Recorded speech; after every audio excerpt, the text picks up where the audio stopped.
Man, I sure do wish there was a game that was extremely brutal and frustrating, but also had a sexy female character.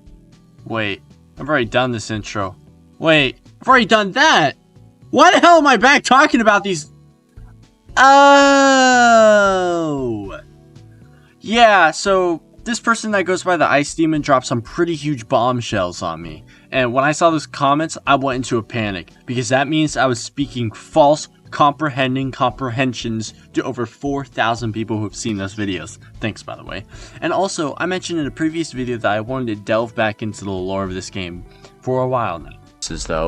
And I want to make more content about stuff like Dead Island, the Haydee series, and I've been teasing a video about my own Haydee headcanons and theorizing about the game's endings over my Discord server. So, what did I miss in the story? What did I forget to mention? And what would have happened if I actually read the notes in Haydee 2?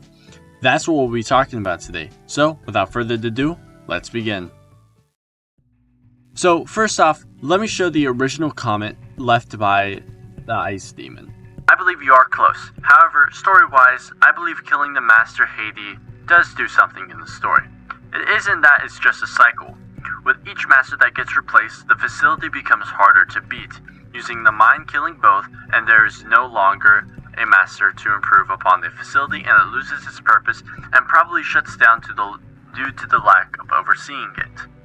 That is a much better theory than mine was. But I will also add onto this theory in a bit after I talk about the next comment Ice Demon left. The next comment was about Haydee 2 and reveals a little bit more about the story.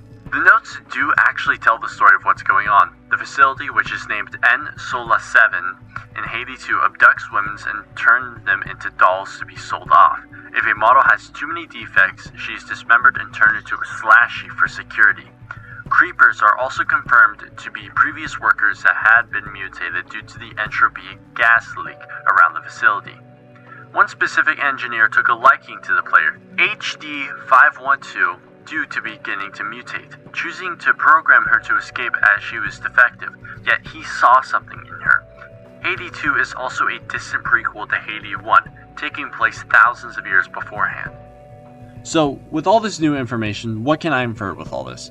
Well, taking more looks at the notes, we can confirm that, yes, the facility is kidnapping women and turning them into sex dolls. And yes, the main character's name is K. Davia.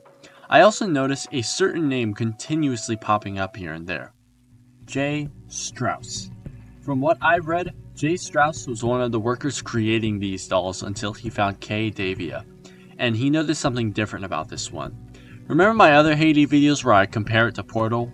Well, J. Strauss is basically the Rat Man of this universe, seeing something different with our main character, then setting them to wake up after the facility has gone down tremendously.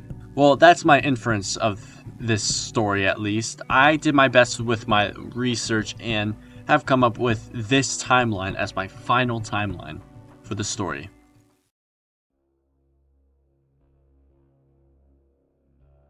At some point in time, the company N-Sola 7 was founded, and they began working on creating sex dolls by abducting women and turning them into mindless husks. One day, a worker named J. Strauss began working on someone named K. Davia, codename HD512. But Strauss must have noticed something going on with the facility, and he saw something different with K. Davia due to her being a defect, one that would not be turned into a doll but scrapped and turned into a slashy for security purposes. A gas leak in the facility ends up killing every worker there and turning them into mindless, zombie-like husks known as creepers. Then finally, K. Davia wakes up from her state of slumber and embarks on a journey to both escape and discover what happened at the facility. It is left ambiguous whether K. Davia escapes or not, but I have a personal headcanon which I'll discuss later. Let's fast forward at least a few thousand years into the future. There lies a certain place in the N-Sola 7 facility meant to test these dolls, where they are put through many tasks from simple to complex. But since there is no one to watch you, why are you still here? Haydee, whom I'm going to call the protagonist from now of this one, journeys through the facility finding other dead Haydees, practically telling her that she isn't the first, nor will she be the last.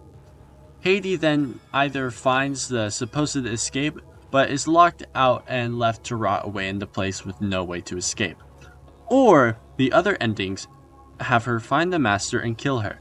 Killing her resets a loop that has been going on for likely thousands of years that improves upon the facility and makes it harder and harder to beat each time. But if you set down a mine, you kill both you and the master, thus leaving no new Haydee to become the master and thus ending the loot of the facility. Okay, that's what I've made for the story with the breadcrumbs given to me. Now, let's talk about my personal headcanons for a third game. 33 years after Kay Davia escapes, she wakes up to find herself in the crashed ship, alone in the desolate wasteland far after the fall of civilization. My headcanon for a third game will revolve around Kay Davia again, and my version of it will be an open world game with a larger enemy and weapon variety, with bosses as well. And don't worry, this one will still be as hard as shit, and priced at a low price of $33. The game will have Kay Davia discover more about Ensola 7 and the people behind it, as well as figuring out what really happened to all of humanity after the fall. I came up with a cool twist where Kay finds an old Ensola 7 facility untouched by the wasteland, where inside Kay Davia meets a grim fate with her consciousness being connected to the mainframe of the entire place and her mind taken over by none other than the Master, making Kay Davia the first master of many to come. Man, never would I have thought when I bought this game back in February it would have me this deep into the lore. I mean, I bought it because I wanted a cool shooter game on Steam. Okay, look, I lied. I bought it because it had a sexy female protagonist, and I wanted to spend my hard-earned cash on something I didn't really recognize. So I got Haydee 1 and 2, now add an extra few months of trying to figure out the lore and getting my nuts burned on the stove by just how hard these games are. But that's going to be the end of today's video. Again, big thanks to the Ice Demon. I'll link their channel down below, as well as where I found the Haydee 2 notes. Also, make sure to like, comment, and subscribe to keep me in the algorithm, and join my Discord and follow me on Instagram. Okay, bye now.